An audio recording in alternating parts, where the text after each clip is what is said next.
What is an action? At the end of this episode, you'll understand this fundamental idea in functional programming, and you'll be able to recognize it in your own code and begin to deal with actions in a better way. So my name is Eric Normand, and I help people thrive with functional programming. So in my definition, my understanding of functional programming, the first step of doing functional programming is to divide things into three categories. Divide everything in your code, really everything in your problem domain, into three categories. Those categories are actions, calculations, and data. So this episode is about actions. These are my terms for these categories, but it's something that all functional programmers do, is they see actions, calculations, and data. They distinguish these things. So you might have heard actions referred to as impure functions, or sometimes people will talk about the effects or side effects of a function. These could also be loosely looked at as actions. Actions are really anything that depend on when they are called or how many times they are called. So let's go over some examples, because that's kind of like a rule of thumb for identifying them, but it might not really help you understand what actions are. So when we run our software, the reason we run software is because it's going to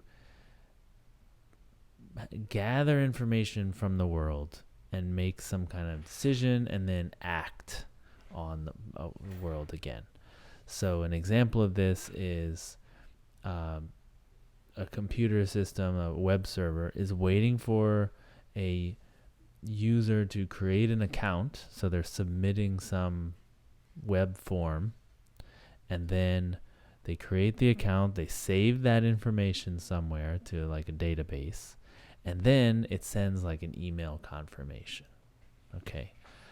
So the important stuff that the software does, the reason it's running, is all of those external effects it's having on the world, right? So the sending of the email, the saving of the information so that they can log in afterwards, the accepting of the web request. Okay, sort of what happens between those things is, you could look at them even as like it's unimportant implementation details, how it actually does it, right? What's important is the effect it's having on the world. So that's why we run our software. And these are all actions. The sending of an email is an action. If we look at it from our rule of thumb, the rule of thumb says it depends on when it is called or how many times it is called. So you could say, well, the email definitely depends on how many times it's called, because if you send the same email twice, that's different. Or if you send it 100 times, that's really bad. Or if you don't send it at all, you send it 0 times, that's also bad. So you want to send it exactly one time. Other things depend on when they are called. So, well, let's go over some more examples of actions. So one form of an action is reading from a mutable variable. Okay, that's an action because it depends on when it's called. Every time you read, you could get a different answer because something could have changed the value in that variable in the meantime, right? That's what mutable means. And so reading from that variable is an action. It depends on when it's called. So when you read it, you're being affected by the whole history of the of every write to that variable. And you don't know what your thing is going to read until you read it. Contrast this to let's say calling a pure function, or calling what I call a calculation. It's a function that does not read from mutable variables. And it also will give you the same answer every time if you give it the same arguments. Okay, so this is like a mathematical function. So if I say a plus b, I'll always get the same answer if a and b are the same. Right? So if I say 7 plus 2, I'll always get 9. No matter how many times I call it, or when I call it. Doesn't matter. I'll get the same answer. So let's look at another action, which is writing to a mutable variable. Does this depend on when it's called? Yes. Because if I write to this mutable variable just before you read from it, then it does matter. Because if I call it after, you get a different answer. So it does matter when I write to it. Okay, so it's an action. Okay, so the real trouble that these actions cause, they cause trouble. Let me put it that way. They cause trouble. They're simultaneously the reason we run software and the most troublesome parts of our software. Why do they cause trouble? Well, when you get down to it, actions, because they're so dependent on time, how many times they're run or when they're run, like what order they're run in, it really makes it hard to know what's going to run next. What's going to happen next? It could be this thing or it could be that thing. You don't know because it all depends on what's happened in the past. Or sometimes it's even quite chaotic and random what's going to happen next. If you have like two threads and they start interleaving with each other, it's very hard to know what's going to happen next. And that makes it really hard to program. We're trying to make these very reliable systems, and things are just happening in different orders every time we run them, and there's just a lot of chaos in that system. It's very complicated. So this is where a lot of bugs come in. And so part of this understanding of functional programming is that we recognize actions and we do our best to use them only when necessary. Okay, basically as little as possible. So what does that mean? We have to send an email. That's part of the business requirements. That's why we're running the software. Okay, we want to send that email. It's an action, but we want it to happen. So that's kind of a necessary action. We can't get rid of that. We can't eliminate that action. But that reading and writing from and to a global variable, that is a choice that we're making as implementers. The user doesn't care if we use a global variable. That's what we chose for ourselves. And so we actually could eliminate that and not change the meaning of the software. And if we do that, we're eliminating an action that wasn't necessary. So that's one of the first things that we learn to do, is to move from using mutable things, mutable state, to a more calculation-based approach. So we're using many more pure functions, mathematical functions.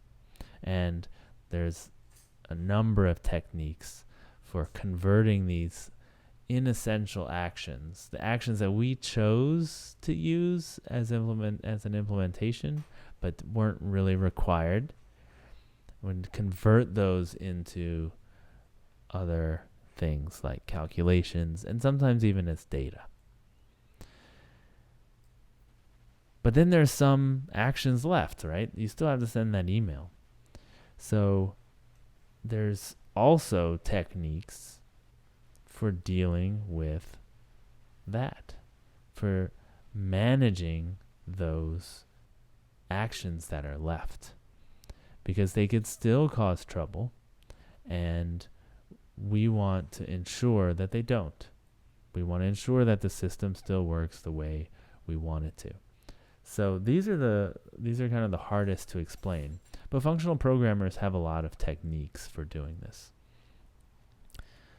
So let's say that we do want to have a little bit of mutable state.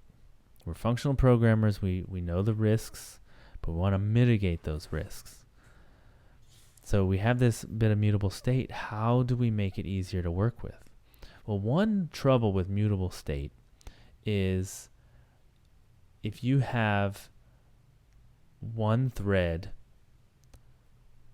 or one part of your system writing to that mutable state,